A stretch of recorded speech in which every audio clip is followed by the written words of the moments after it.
Happy Thursday night, listeners. Welcome to the show where we talk life, love, and literature.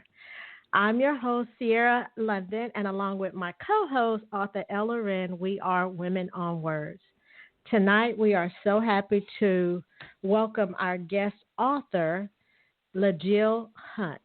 Now, LaJill has been in the business for more than a decade.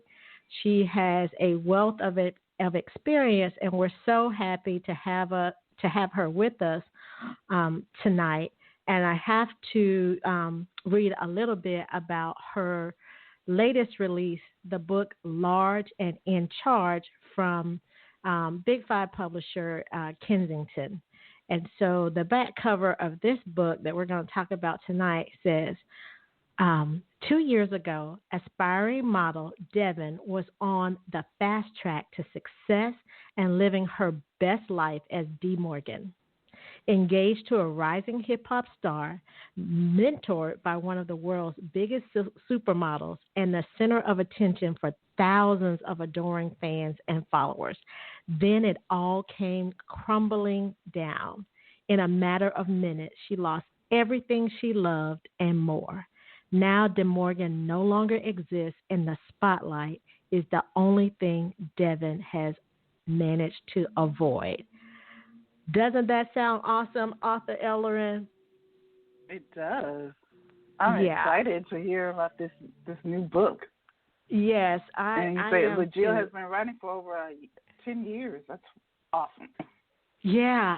Her first book actually came out, I want to say, in 2003. And so we're going to be talking about staying power on the show. We're definitely going to be doing that. So, LaJill, how are you tonight? I'm wonderful. How are you? I'm doing great. I'm so happy that you are joining us here tonight on the show. So, thank you so much for the invite. Yes, so let's get started. So, I had to go and I had to read your bio, though I was familiar with you already. But for our listeners that are new to you, that you're new to them, tell us who you are and what you write. I am LaJill Hunt. I am an urban contemporary fiction author, pretty much, and I write stories about Black women for Black women, for lack of a better term. Wow. Okay. And so tell us, what was that seed that was planted that got you started writing in the first place? What was it all the way back in 2003? Well, that's when the first book was released, but how long have you been writing? My first novel was the first thing that I ever wrote. Oh, okay. It's funny, at the time I was working in the collections department at Bell Atlantic, which was back when people had home phones. Oh, yeah. And way back then. Yes. So I was in the collections department, and you know how people are about their phones. So they would call, and they would be upset because they hadn't paid their bills, and they their phone service was off. Yes. So it was a stressful job. I was in a stressful marriage. And one day I was having a very stressful day, and a customer popped off on me, and I popped back off on the customer, and my manager called me to her office. And I really thought I was about to get fired. Because when I got there, she handed me a legal pad and a pen. And I was like, what am I supposed to do with this? Because if I write a letter of resignation, I don't get unemployment. She was like, no, that's not what I want. She said, I want you to do something positive with all this negative energy you have going on. And I was like, what does that mean? She was like, I don't know. You're always around here with a book in your hand. Why don't you write one? So I went back to my desk, and I was looking around at my coworkers, and another coworker of mine had gone on a great date. And I said, wow, that would be the bomb book. And she was like, okay. I said, I'm about to write it. And 30 days later, I had completed my first manuscript. So I started writing to entertain my coworkers, because as I write a chapter, I'd email it all out. And So I wrote to entertain my coworkers. That's pretty much how I started writing. And then later, maybe like 2 weeks later, someone accidentally gave me Carl Weber's cell phone number. And I called him thinking I was calling a distribution company, and it turned out to be Carl Weber. And we became friends because it was funny. He thought I was prank calling him. I wasn't. And we laughed and joked about it. And then I was the first author signed to Urban Books. And my first book was Drama Queen, and it was an Essence bestseller and Vibe Book of the Month. And it was kind of like a cult hit, for lack of a better term. Oh, my God. God is very strategic. That is how I started writing books. Yes. I mean, what a way to enter into a new career with your coworkers saying, girl, come on now. You're going to have to put this energy somewhere. And, and just to pull that out of you, like, that's just the best story. But then you throw in Carl Weber, who I absolutely love his skill with a pen and paper. Oh, my goodness. What a talented author. I became his mentor, and he pretty much, got me started. That's wonderful. Wow. Oh my God. Okay, Lisa, I got to wrap my head around everything she said in just the first 5 minutes she's been on the call. You go ahead. Okay. So it was an unorthodox way of getting into the business. Now, how did you pick up the phone and say, okay, I'm about to call this man and talk to him?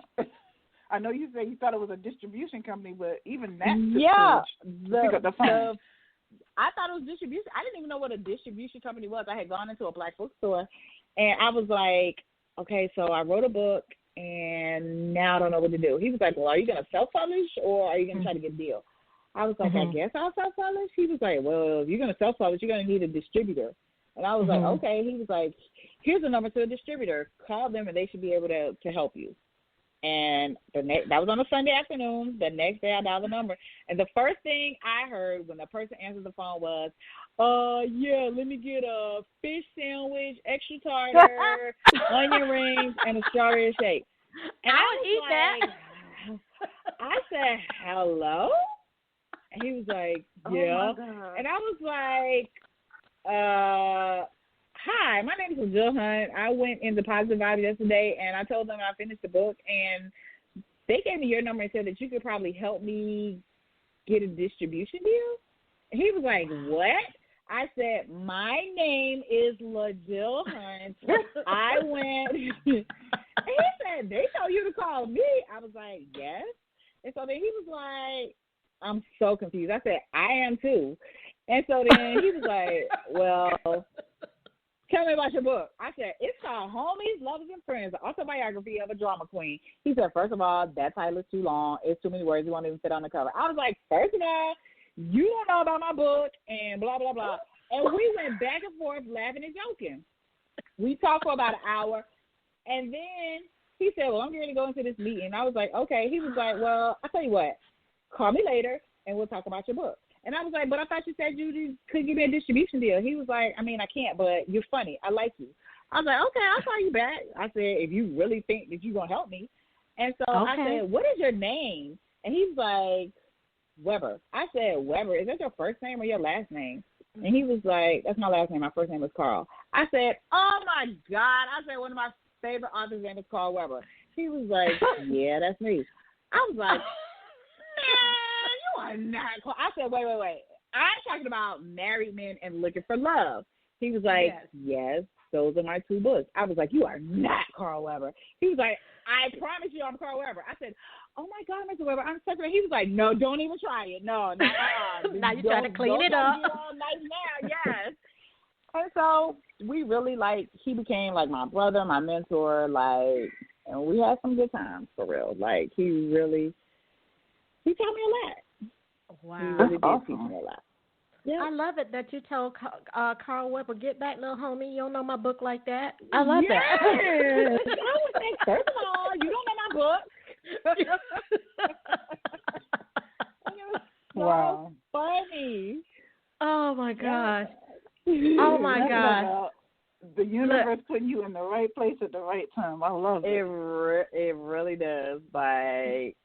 I had no idea. He was like, they told you to call me? I was like, yes. He was like, what? I was like, I don't know. I told you. The man just told me to call you. You know, I love your energy. I really do. Like, I love the energy that you bring to not just this call, but just the situation. I can hear it in your voice, like as you're retelling the story. So let's leap forward. So that first book came out, and you know, so many authors release their first book and nothing happens. But for you, you know, you had, you know, this Essence bestseller title attached to your book, which is just huge, especially for the time frame that you're talking about. This was a time where, guess what? We still got print magazines at home, right? You saw your book in the Essence magazine, not just a digital copy, right? You saw your book, you know, you got that vibe going, and then what? Like, did that motivate you? Like, yes, this is the space I want to be in? Or where were you emotionally after that? Did any fear come in? What happened? Yeah, it was crazy because, like I said, I was in a toxic marriage. Like, I was in a domestic violence situation, and writing actually allowed me an escape. So I would come home and I write by hand. Like, I think it's because my manager gave me that legal pad and pen. Like, right now, to this day, I just went day before yesterday and bought a new notebook out of Walmart because I have a new book due. Wow. So I would take my pad and pen and I would make myself small, for lack of a better term, because if I would just be small and I'd be over here in my own world, like after I put the kids to bed, I could write my books and I could escape pretty much the hell that I was living in. So writing allowed me to escape mentally and emotionally, and it allowed me to entertain my friends. Like, it was great. It was like a choose your own adventure when I got to work. Like, okay, so they're going to date guys, and then what? And then what? And then what? So it would allow me to be entertaining, and you know, I got to meet some amazing people and connect with some amazing friends and escape the hell that I was living in. So it was a perfect situation. And I made some coins. Hey, put my kids through private school. Wow. Yeah, that is sweet. That is sweet. Yeah. Lisa? I love that you said you escaped that domestic violence environment. Did that make its way into any of your books? Yes, it actually did. It's so ironic that we're having this conversation because my ex-husband passed away 2 days ago. So crazy. No. So I'm in this like weird headspace. But I actually wrote something called Repeat Offenders, and it was the first time I actually put my truth on paper. And so people often ask me, like, what's the best thing you've ever written? I have, like, all these books. We counted them up finally 2 weeks ago, and it's 32 books that I've actually written or contributed to. And Repeat Offenders is just this story that I wrote for a novella that's, like, floating out into the abyss. And I had totally forgotten about it until 2 days ago when this happened. And I was like, geez, I wrote that in 2011. I haven't even thought about it. And so I decided today, I talked to a friend of mine that's a production company, and we're going to take that story, and this is going to be, I believe, my first feature film. Because it's such a, and I'm like, I was telling him, I said, I really want to have it in October for domestic violence. And he was like, I said, I know it's March. I know. And he said, whatever you need, Jill. He was like, I said, and it's not even about me. This is going to save somebody's life. I said, because, I mean, they need to hear it. I said, they need to see it. They need to experience that there is life on the other side of it. There is love on the other side of it. There is peace on the other side of it. Got to get to the other side.